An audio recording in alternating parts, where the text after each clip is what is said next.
सलाम अलैकुम बेटा, तुम भी क्रिकेट खेल रहे थे, क्या नाम है? अब्दुर्रहमान। आप ये आपके मोहल्ले का है? जिंदाबाद। आपका नाम क्या है?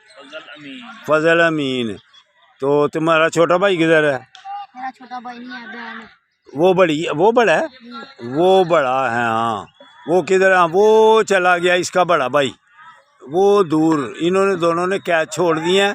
तो हाँ, तो ये भी मौकन का ही बेटा है। जिंदाबाद। क्या नाम है?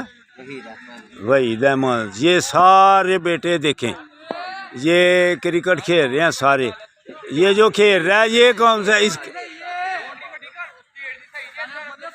छोटे तुम्हारा नाम क्या है? नाम शमस। तुम्हारा? अहमद। तुम्हारा? हसन। शाबाश।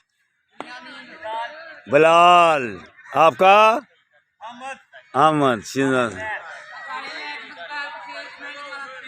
जिंदाबाद जिंदाबाद। आप तीनों का क्या नाम है? बिन्यामीन। क्या है? जिंदाबाद।